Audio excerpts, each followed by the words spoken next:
आप सबको जय मसीह की। मैं प्रॉफिटिस डॉक्टर मैगदलीन आप सबको मेरी चैनल प्रॉफिटिस डॉक्टर मैगदलीन में स्वागत करती हूँ और मैं बिलीव करती हूँ कि प्रभु इस चैनल के ज़रिए से आप लोगों को बातचीत करेंगे, क्योंकि जो भी रेवलेशन प्रभु मुझे देता है मैं इस चैनल के माध्यम से आप लोगों को शेयर करती हूँ। तो मैं चाहूँगी कि आप जो भी मैं इस चैनल में अपलोड करती हूँ आप लोग देखिए, आप लोग सुनिए और ज़रूर प्रभु आप सबसे बातचीत करेंगे। और जब मैं आज सुबह क्वाइट टाइम कर रही थी तो उसी दौरान प्रभु ने मुझे एक वचन के ज़रिए से बातचीत किए और उस वचन को और उसके रेवलेशन आप लोगों को शेयर करना चाहूँगी, जो कि लिखा है पहला थिस्सलुनीकियों 5 का 16 से लेके 18 तक। यहाँ पे ऐसे लिखा है कि सदा आनंदित रहो, निरंतर प्रार्थना में लगे रहो, हर बात में धन्यवाद करो, क्योंकि तुम्हारे लिए मसीह यीशु में परमेश्वर की यही इच्छा है। शायद बहुत लोगों के मन में ये क्वेश्चन होगा कि परमेश्वर की इच्छा हम लोगों के जीवन में क्या है, और मे भी आप लोग उसके लिए प्रार्थना कर रहे होंगे। और आपको आज बताना चाहूँगी कि परमेश्वर की इच्छा क्या है आप लोगों के जीवन में।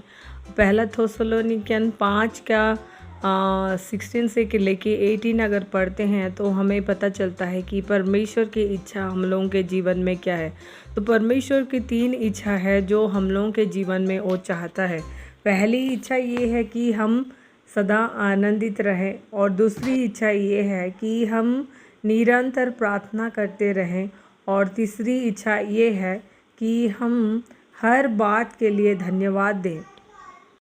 जब मैं आप लोगों को बोली कि परमेश्वर की पहली इच्छा ये है कि हम सदा आनंदित रहें, प्रभु चाहता है कि हम सदा आनंदित रहें, तो ह्यूमन के लिए ये बहुत ही इम्पॉसिबल बात है कि हम सदा आनंद रह सकें, क्योंकि ह्यूमन के लाइफ में बहुत सारी कठिनाई, बहुत सारी समस्या, बहुत सारी प्रॉब्लम्स के ज़रिए से ह्यूमन का लाइफ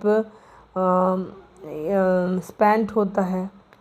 लेकिन हमें सदा आनंदित कहाँ होना है मैं आप लोगों को बताऊंगी, जो कि साम चैप्टर 37:4 में लिखा है।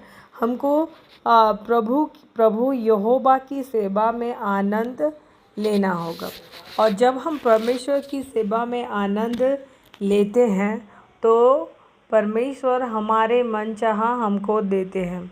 तो हमको सदा आनंद परमेश्वर की सेवा में होना होगा। और परमेश्वर की दूसरी इच्छा ये है कि हम निरंतर प्रार्थना करते रहें, और प्रार्थना ही एक जरिया है जिसके माध्यम से हम परमेश्वर से अपना रिलेशनशिप मजबूत कर सकते हैं, और उसके माध्यम से हम अपना मार्गदर्शन प्रभु से हम ले सकते हैं। फिलिपियों 4:6 में लिखा है कि किसी भी बात की चिंता मत करो, परंतु हर एक बात में तुम्हारे प्रार्थना, निवेदन और विनती के द्वारा धन्यवाद के साथ परमेश्वर के सम्मुख उपस्थित किए जाए। तब परमेश्वर का शांति और सारी समझ से परे है तुम्हारे हृदय और तुम्हारे विचारों को मसीह यीशु में सुरक्षित रखेगा। जब हम परमेश्वर को हर बात में प्रार्थना करते हैं तो प्रभु की शांति हमारे जीवन में आती है, और प्रभु की मार्गदर्शन हमारे जीवन में है। इसी और प्रभु के साथ हमारे जो रिश्ता है वो मजबूत होता है। इसीलिए प्रभु कहता है कि हम निरंतर प्रार्थना करें। और तीसरी इच्छा परमेश्वर के हमारे जीवन में ये है कि हम हर बात के लिए परमेश्वर को धन्यवाद देते रहें। जब हम धन्यवाद देते रहते हैं परमेश्वर का हर बात में, जैसे कि लिखा है भजन संहिता 103:1 में, यहोवा का धन्यवाद करो और उसकी किसी भी उपकार को ना भूलना।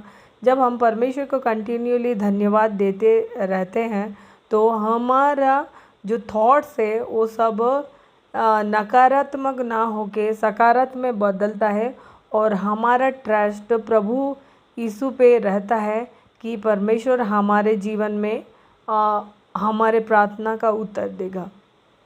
तो यही है, इन 3 सिद्धांतों का पालन करके हम स्वयं को मसीह परमेश्वर की इच्छा के साथ जोड़ सकते हैं। और देखने के लिए धन्यवाद। और हमें उम्मीद है कि इस वीडियो ने आपको सब परिस्थितियों में खुशी मनाने, प्रार्थना करने और धन्यवाद देने के लिए प्रेरित किया है। God bless you all.